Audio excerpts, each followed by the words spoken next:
Welcome to Book World of Grace. I'm author CJ Peterson. My co-host over here is author Michael Scott Clifton. Today we have a special guest down here, Jeanette McDermott, which will be talking about traditional book clubs. I'm having a tough time talking today. We'll get there in just a minute. Mike, how was your week? It's been a pretty good one. Interesting, anytime you have to work outside in this part of Texas, it's going to be hot, humid, and sweaty. And so I've had to mow the lawn twice in the last week.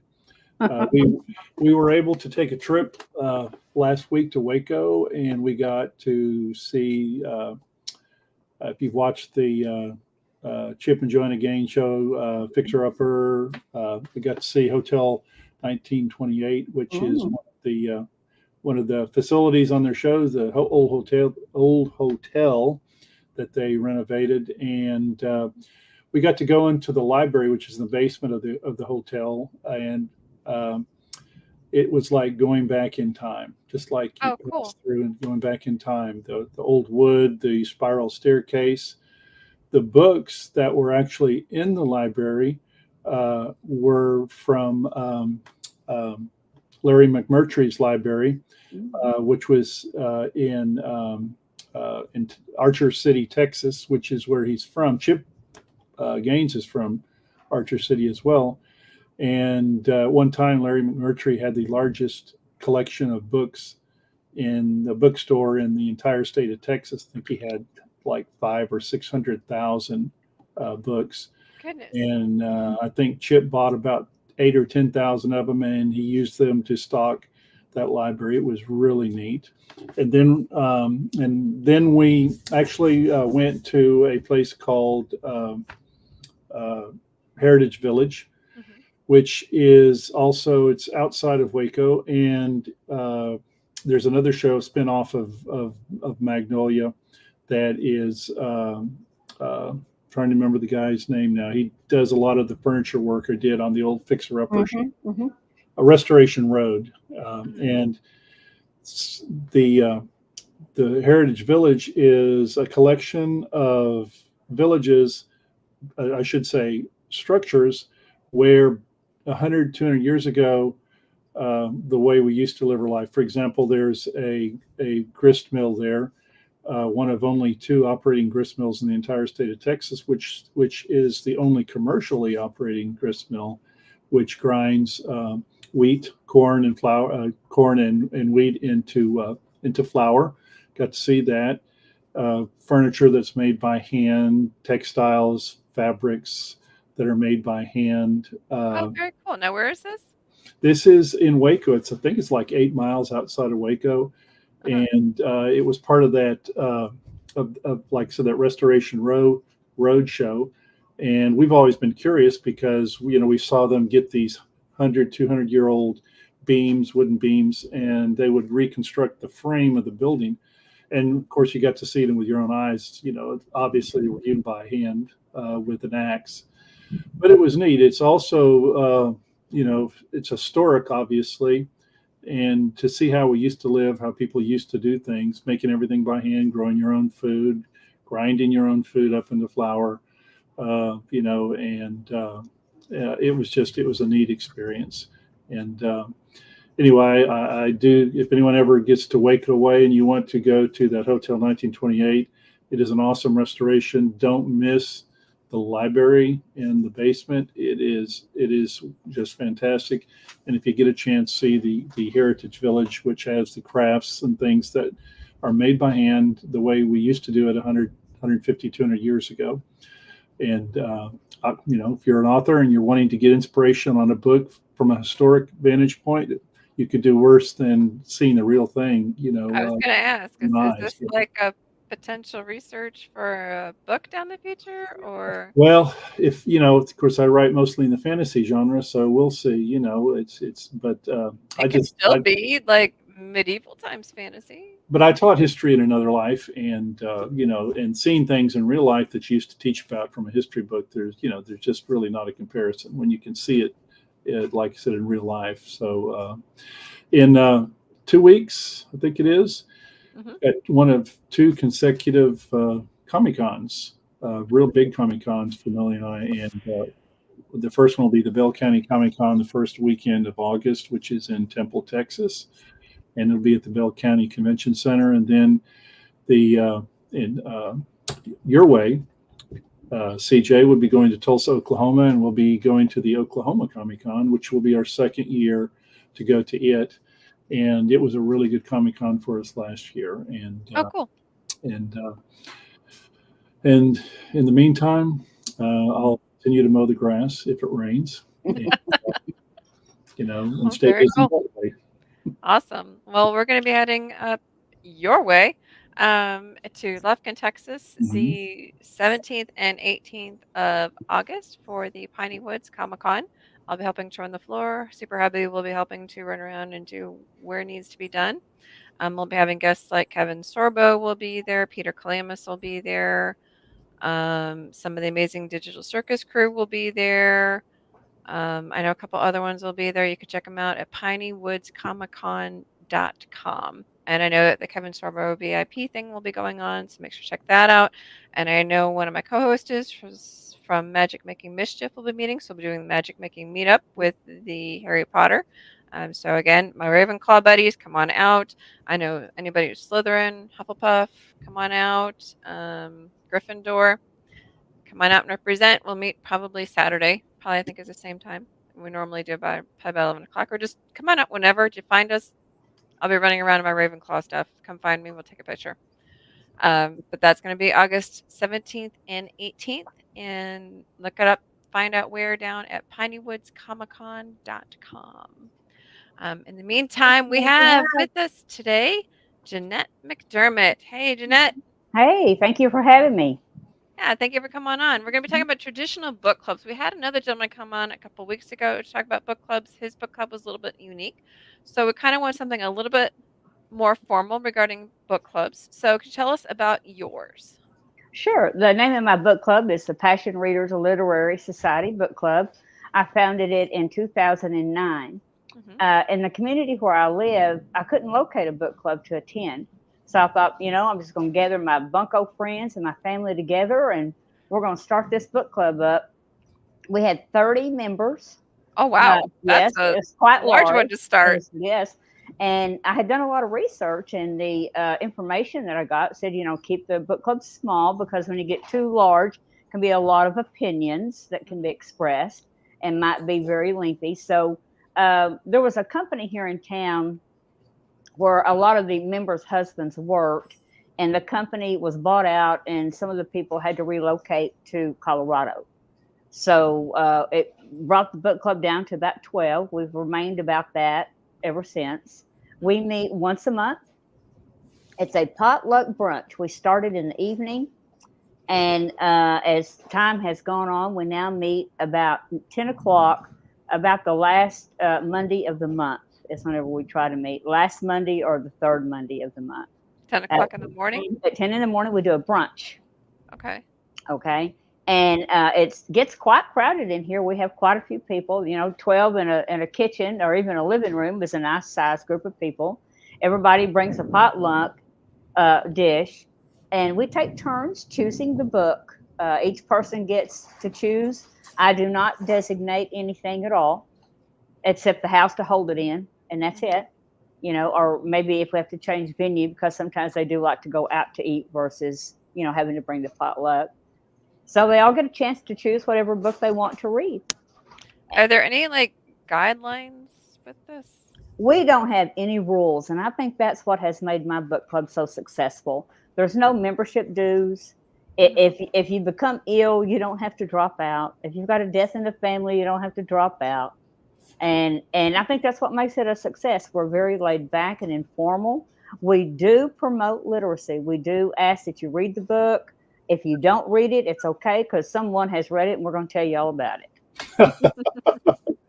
So how do you pick a new book every month, Jeanette? Yes, we pick a new book every month. I keep a list of the books that we've read. We do a sign-in sheet, so it will help me know who chose the book. And we also, when they sign in, they also put the dish that they brought, because rumor has it we might put together a book club, a recipe. a cookbook, I'm trying to say, in the near future. So, we'll have all those recipes to go by. So Very nice. So it's pretty much open discussion on the book. Yes. Anybody can contribute. Anybody can contribute. We do have a research specialist. We have given this young lady a unique name, and she does a lot of research on the author of every book that we read. She'll do that presentation first, and then we will get into the book club discussion. Now, at the back of some books, you have a book club guideline on questions to ask. Some do not have that. And so I usually go into Book Browse, and Book Browse most of the time will have some questions to ask about the book. Like what? What type of questions? Well, some of the questions will be like, could you put yourself in the place of the main character? How do you think the main character could have done better? Who was your favorite character? How do you think the character felt whenever they were ostracized by the group? Did you pick out who the murderer was before anyone else? Did it come to light in the book sooner than what it was revealed? Those type of questions. Wow. And so we just go around and ask those questions. If they want to answer, they can. If they don't, that's okay too. But we're a pretty lively group. We have a pretty good time. Some of our favorite books, of course, are the old classics. To Kill a Mockingbird by Harper Lee. We've done that. And The Notebook, of course, is always a wonderful book and a wonderful movie as well. Some newer books that we've read recently that we really like is the book The Women by Kristen Hanna. It is a fantastic book about Vietnam nurses based on true facts, a very popular book right now. And then William Kent Kruger, I don't know if you've heard of him or not, but he's a very famous author. And a wonderful book by him is called Ordinary Grace, and the other one is This Tender Land. Also, some of the group listens to audio books, and some of them read the books. Some of them want to be told about the books. So we just have a different assortment there on what everybody likes to do the best. So we also does it have to be an audiobook in order for it to be used, or no, ma'am. No, ma'am. No, we choose actually the written word, but sometimes people say, well, I like to listen to the audiobook because they may travel a lot. So it's a lot easier to listen to the audiobook whenever they're traveling down the road. Okay. So now have you ever had any like indie author books? If so, have you ever had the actual author come? We have had actual local authors come. Yes. And that is one thing that's unique about our book club is every so often, we always try to read at least 2 local author books a year, at least 2, but we do often read more. We've read books by Galen Knuckles, Lovely Lies, and James Cowan, Silver Medallion. Many authors have been here. They've had dinner with us. They've come and talked to us about their books and how they got started. What our book club does, though, with the local authors, we appreciate them so much. They're fantastic writers. So we give out, we don't do it annually. We usually do it now biannually maybe, but we give them out some awards. We do it just like it's the Oscars.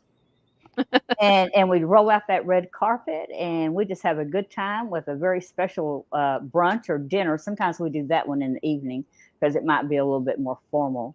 And we select, we do a little voting sheet for each genre.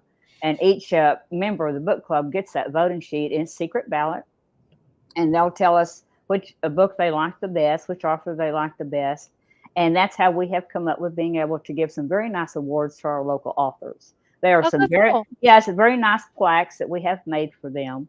It's not just a printed piece of paper that we hand them. We really go a little bit the extra mile to show how much we appreciate them. Many times I've come home and have found a book in my mailbox with a note on it, saying, hey, Jeanette, I heard about your book club. Can you read my book and give me a recommendation? And right now I'm an ARC reader for Boo Walker. I don't know if you know who Boo Walker is or not, but he's also on his climbing way to be a very famous writer. He's written Red Mountain and some other books, The Stars Don't Lie.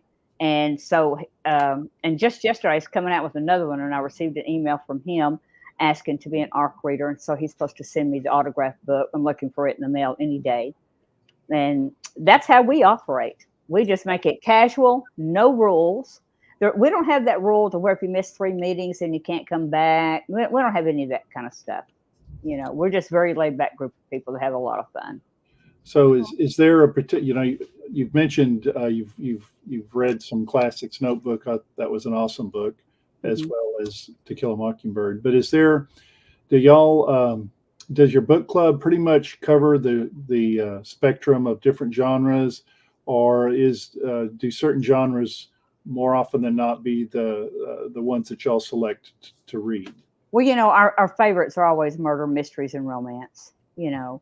And we did introduce last year science fiction, and that was just a split 50-50 whether they liked that book or not. It was by Elizabeth Moon. Right now, I can't recall the name of it, but there are several people in the book club who are big science fiction fans.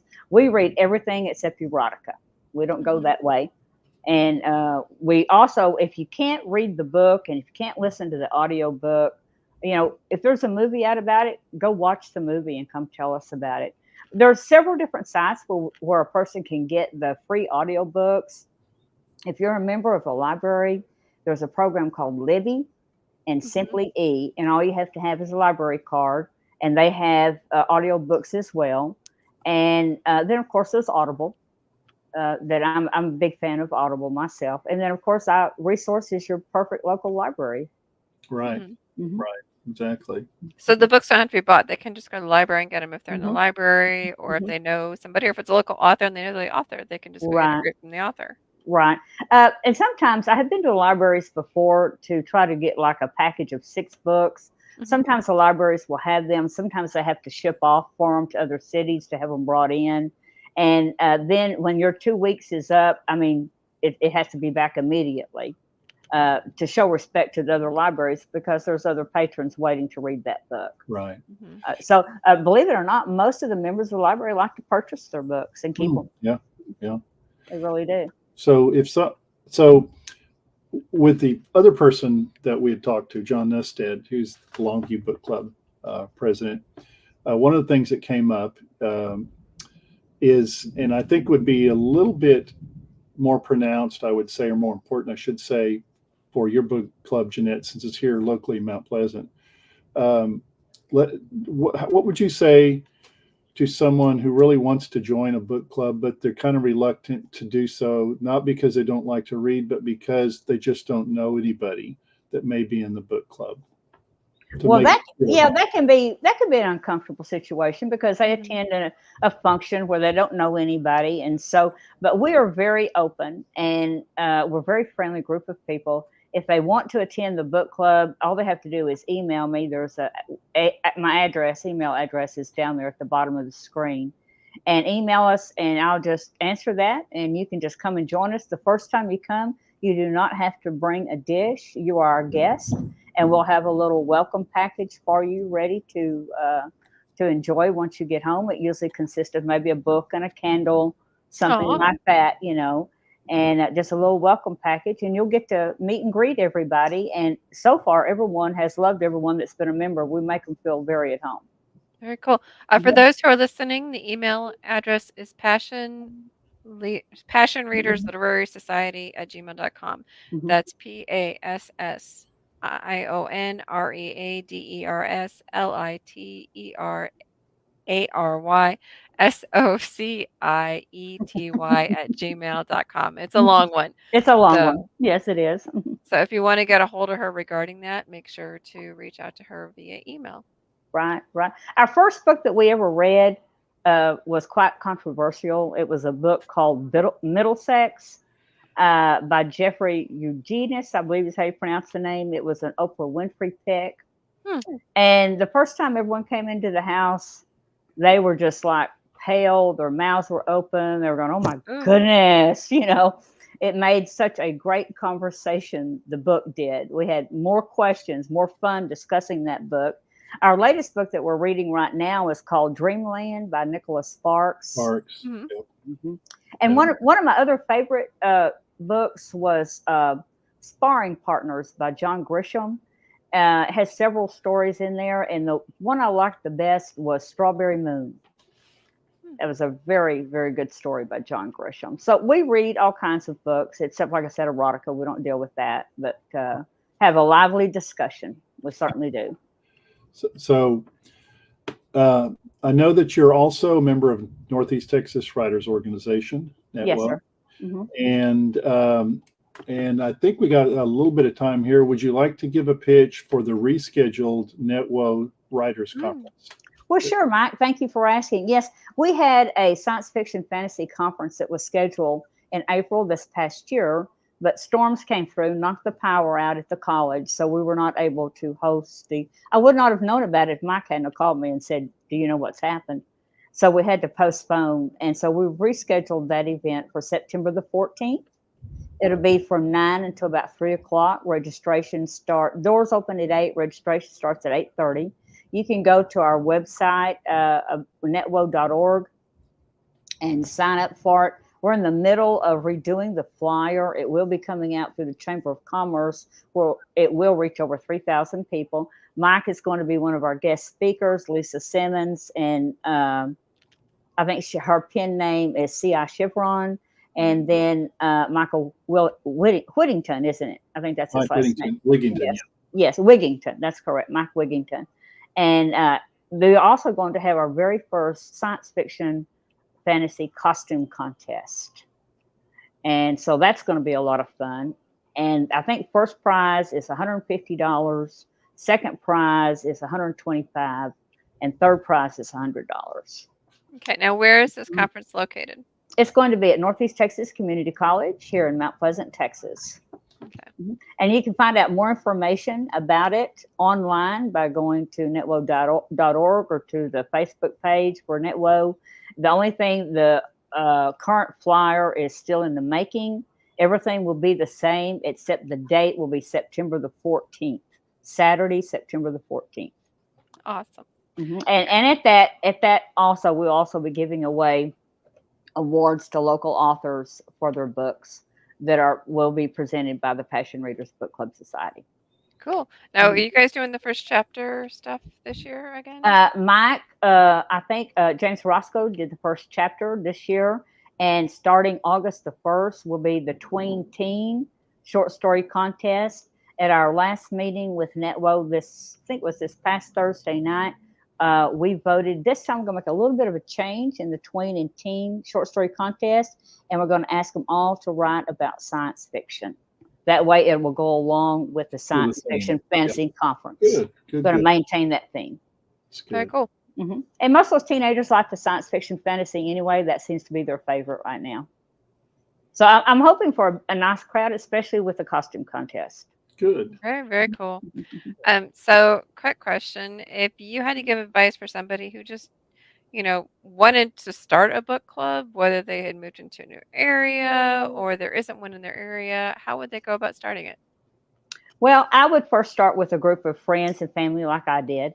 You could also contact your local library and let them know that you're starting the book club, and set up a venue. Do you want it to be at your home? Do you want it to be at the library, which is a very good place to have a book club discussion? You just have to make sure that the availability for a private room is ready for you if you go that route. We've tried meeting at restaurants. It's too noisy. Sometimes it's fun to get out, but sometimes you have to try to arrange it a little bit earlier in the morning where the crowd isn't so heavy to where you can hear. And don't make it with any rules. Just if they don't have an opportunity to read the book, just tell them to come on and socialize and learn. We promote literacy. We donate to our local library books. We donate to shelters. We donate books to first, second, kindergarten classes. We donate to, have you guys heard about the little library stations? Yeah. Yes. Okay. They're like little houses, and people may have them in front of their home. Take a book, leave a book. Yeah. Correct. We donate very heavily to that. And my husband and I are always on the road traveling somewhere. We've always got books in the car. And so we will stop and donate some books to those little libraries or to a shelter if we see one as we're going down the road. So our book club tries to give back to the community and to be involved with the community. And we have all age groups. We have the youngest that we have right now is 17, and the oldest is 83. Wow, Mhm. that's awesome. That's really cool though, because you get a wide variety of opinions in that as well. Yes, we do. And let me tell you, those teenagers are smart. Mhm. And the elders are smart too, because both of those age groups have a lot to add. They have a different way of thinking, and just a Mhm. lot to add to bring on a good conversation. And Well, we've also had many men as member of our book club as well. Well, and the Mhm. beauty of it is that it allows the teens to see that the older generation does have something to offer. Allows the older generation to see the teens aren't just young whippersnappers either. It Correct. allows, it kind of allows a little give and take on both sides, which is Right. it's kind of Right. cool. And then those middle generations are like, okay, let's bridge this. Right. So Right. And I like that. it's also a great opportunity for the older people in the book club to take advantage of the younger people by saying, "Hey, I can't get my phone to work. Can you work on it for me? or can you fix this on my Mhm. computer?" Well, and if any of them are authors, they also have a chance to ask them questions of, Right. hey, if I were to put Mhm. this in this book, would this work for your age group? And that's true. And you know what? You were explaining something that just happened. I believe it was last month. We have a local author, Galen Knuckles, who is a member of our book club. And she asked just that question. She brought something she'd written, read it to the members here. And our youngest one was here, and she was able to get some input from her. That Mhm, is very cool. mhm. Awesome. Well, thank you so much for coming today. We really appreciate you and It was my appreciate you pleasure. talking Mhm, about it, Jeanette. mhm, mhm. Again, if you want to get information from her regarding her book hub, you can go ahead and email her at passionreadersliterarysociety@gmail.com. That's passionreadersliterarysociety@gmail.com. So thank you so much, Jeanette. Mhm, Next my week we're going to pleasure. be next week we're going to be having Robin Joan Carter come back. They have a new book come out with the Magnolia Bluff crime series. It's called A Ghost of a Chance. So we'll be Mm, talking paranormal genre again, and we'll be talking about A Ghost of a Chance mm. and that lovely anthology series as well. Again, will be coming up, and I I love the concept behind that series. So I'm excited to have Mhm. them come back on. That's coming out just in time for Halloween. Hmm. Mhm, Yep. Well, and they have a mhm, lot. They have a lot of them. They're paranormal authors, so mm. having them on is always unique. Oh, well, I have not heard of that, so we'll have to get those books. Hmm. The Magnolia Bluff series, it's like an anthology Mhm. of the underground authors. So each author has their own book in the anthology, and Awesome. yeah, Mhm, it's pretty cool. mhm, So, well, thank you so much, Jeanette. We really appreciate mhm. you. My Everybody, pleasure. come on back next week, same time, same place. We'll have Robin Joan Carter with us. We'll catch you guys next week.